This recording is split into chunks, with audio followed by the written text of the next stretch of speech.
Alright everybody, so in this video I'm going to show you what I had to do to change this Yukon from automatic to a standard. I had lots of problems with the 4L60. I'll tell you in the middle of the video what the actual problem was. I found it later. And I'll give you guys some of the parts and stuff of what I had to use to put it together. Enjoy the video. Alright everybody, so my name's Ian, and a lot of the time I build my own stuff. And some people have said, how come I don't put it on YouTube? And so I'm Ian the IanVentor, and this is some of my stuff. Alright everybody, so I bought this Yukon, and the day I took it for a safety, the transmission went on the way home. This is one of the first times me changing the training. Hello everybody, I'm going to tell you what I'm doing today. So I have the unfortunate job of putting this motor and transmission in, this transmission and transfer case in, this 95 Yukon. What's wrong with that transmission here is the clutches went, and then I put a new transmission in there, and I guess the input shaft for reverse snapped off or something, because I have no reverse. So this is the third transmission I'm about to put in this machine, and I don't know why, but it was way simpler than I thought. Okay everybody, I'll show you as we go along. Seeing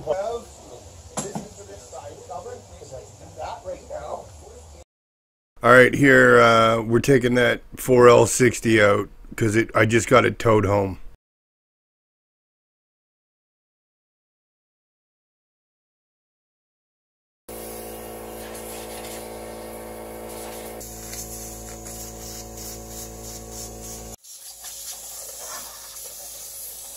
Well, we've got one tranny out, and we have to put it. We're going to put the other one back in. But when I don't have another one, it's supposed to make a dollar.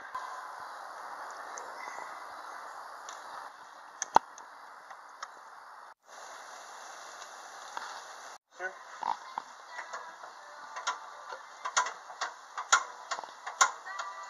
Did you get so far? Okay. Stop. Oh, that changes everything. Here towards me, sir. That's perfect. Okay, yeah. Up. Yeah. Now when I tell you, you gotta stop again. Okay, now hang on. We should be a little better off. Just for a minute. So we can... Yeah. So, we're taking the tranny out now. Right now I'm taking off this shield.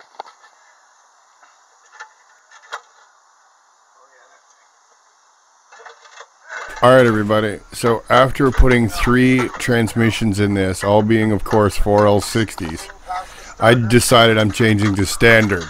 I'd had enough of the automatics.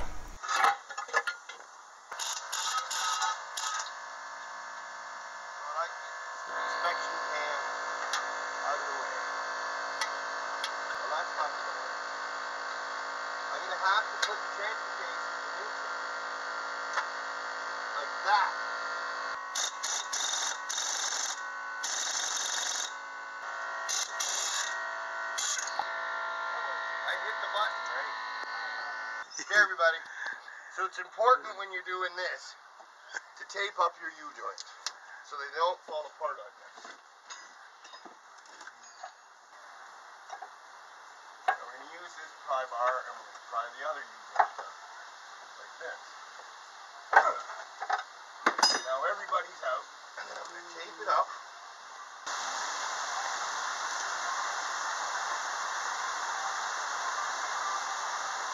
I'm pretty sure. Oh, it's already doesn't matter now.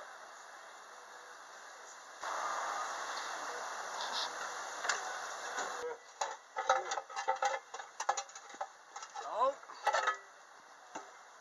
There. Take this shield out of the way. Ready for the hard part now? Alright, so I bought this S10. It's got a 4.3 in it. I got it cheap. And this is going to be my donor truck.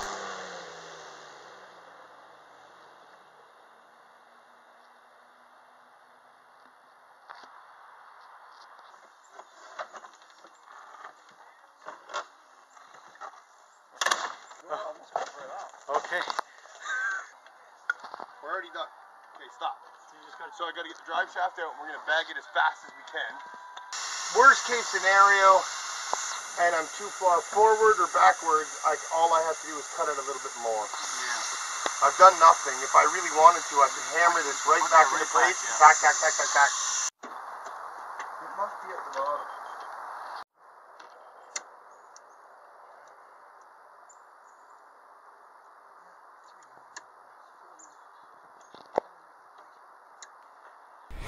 Alright, so here I'm installing the master cylinder and the Willward clutch pedal. Now I bought a Willward master to start with, but for some reason it just wouldn't work on that angle, and it ended up going back to the original S10 GM master cylinder. Because I turned it over without a coil.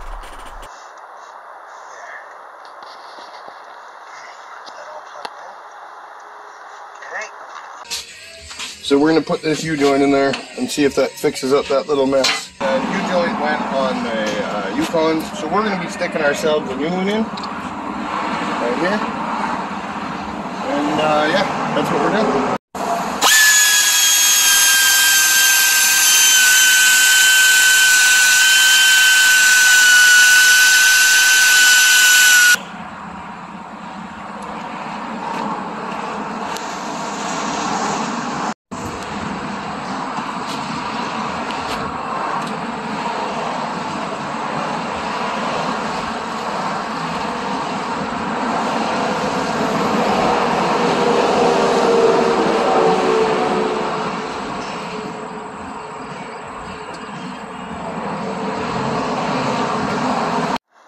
Alright, so this is first test drive. I got the 5-speed in it. The clutch pedal's still not perfect. I'm still using the Willward pedal at this moment in time. I mean the Willward Master. Anyway, just trying it out.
Some four-wheel drive.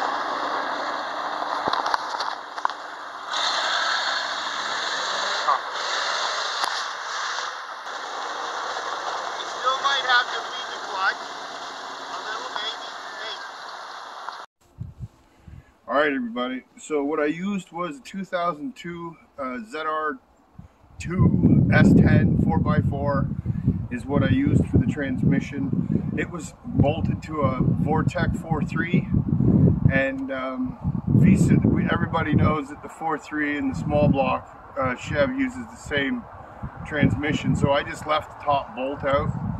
I used the old clutch that came with the 4.3 to start with, and the flywheel off the 4.3 was perfect, and I used that to set up the clutch, and then after I was done, I put a new clutch in it, a Luke's clutch, just for any small block 305 or 350. I also made, the only thing I really had to make, the drive shaft slid right in the rear. The only thing I had to make was my front drive shaft, and all I basically did was cut the two drive shafts where I wanted them to be, make myself a spacer, slide the two of them together, clocked them properly, and then I just welded them up. And so far, it's been 3 years I've been driving this, and it's cheap as shit on gas. And the four-wheel drive works, but I still have a bit of a front axle issue. If I get stuck, I can just, I use the electric. Transfer case, and what I do is, I'm leaving it in three-wheel drive, I call it, so my front axle still spins, but then I put a toggle switch so I can turn, unlock, and lock the front axle. Now, so far this winter, as you can see, we've had some snow, and I haven't got stuck at all. And, yeah, so that was the hardest part. I used a Willward clutch pedal assembly. I had to modify, you have to get yourself a couple of pieces. I had to modify the,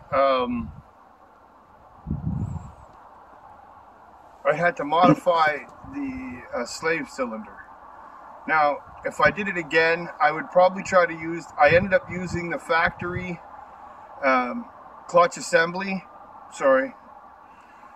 In the end, I ended up using the factory clutch master cylinder with the Willward adapter that bolted onto the thing, because the angle of the Willward master cylinder, it scored and wrecked right away. If I was going to do it again, I used an internal slave cylinder, and that was good because it gave me lots of room on the sides. But if I was going to do it again, I would probably just change the master cylinder and the slave cylinder all in one unit and use a factory with the Willward pedal, because it was only like 120 bucks for the pedal. Anyway, would I do it again? Oh yeah, I'll never install another 4L60 in anything. It went through 4 transmissions, and I'm going to tell you why.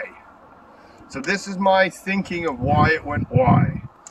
Every time you drove it and you got to the same part of the highway, the transmission would go.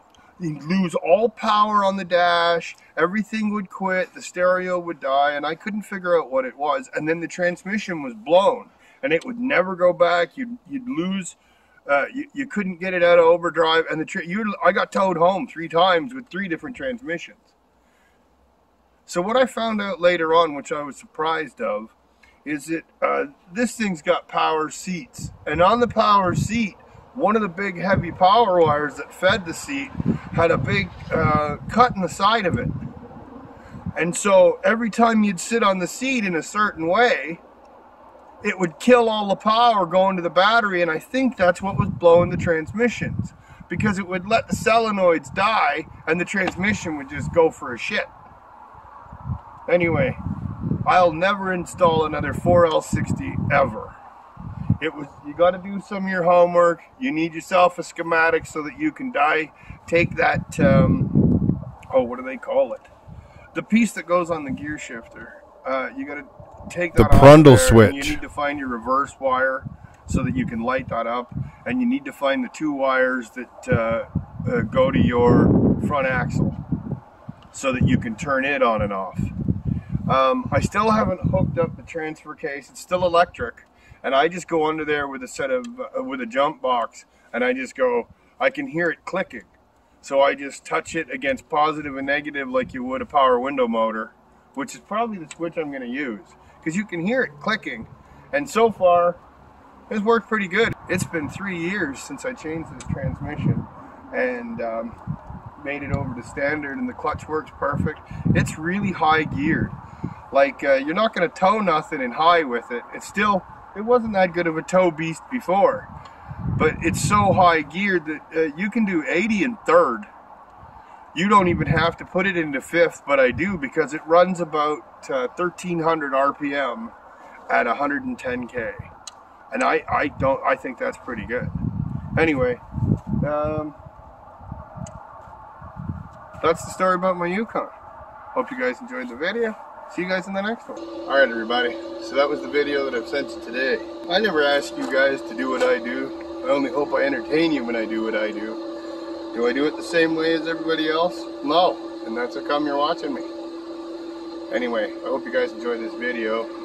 See you at the next one.